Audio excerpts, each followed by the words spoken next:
We're crossing live now to Rosie Burchard. Rosie, a very good morning to you from South Africa. Can you confirm this resignation? I can confirm that Mario Draghi has offered his resignation to the Italian president. This is the second time he's offered his resignation in the space of 1 week, but it looks like this time Italy's head of state has accepted that resignation. Now, this comes after Draghi's coalition government simply unravelled. The political crisis started about 1 week ago when the Five Star Movement, which is a key coalition partner in Draghi's government, boycotted a vote of confidence in Draghi.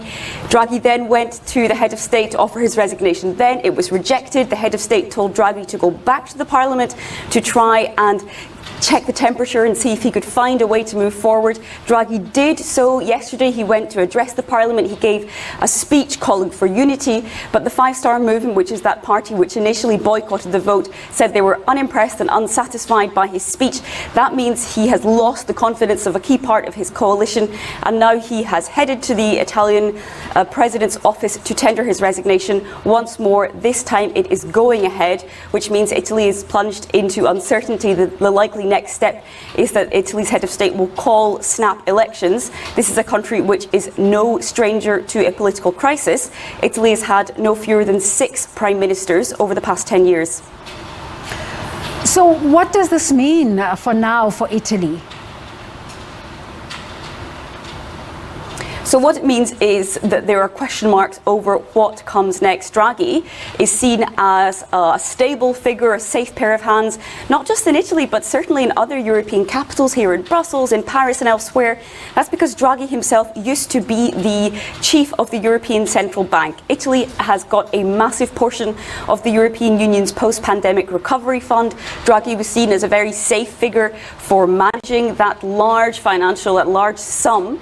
Moving forward, EU capitals will be scratching their head, wondering who's going to be taking that seat at the table next. Italians will likely move into elections. They'll be looking to find who their next leader will be. But this really comes at a difficult time for the country politically. Italy is facing its biggest drought in decades. It's facing wildfires. It's facing sky-high inflation as it deals with the fallout of the war in Ukraine, like many other European countries. And this is right now as the European Central Bank is meeting in Frankfurt, and they are deciding on what they call an anti-fragmentation instrument. That is precisely because there are major fears about Italy's economy, not prompted simply by this resignation. There were already fears beforehand because of rising Italian bond yields. Now those fears have risen even further because nobody knows who is going to be taking that seat at the table next, who will be following up after Draghi, who, as I said, was very much seen in other European capitals as a stable figure, as a safe pair of hands, as someone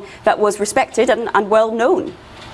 Well, we've been talking a lot this week about the heat wave in Europe, but more than that happening, the European Central Bank announcing through its head, Christine Lagarde, the increase, an interest rate hike for the first time in 11 years. How was this received by the markets?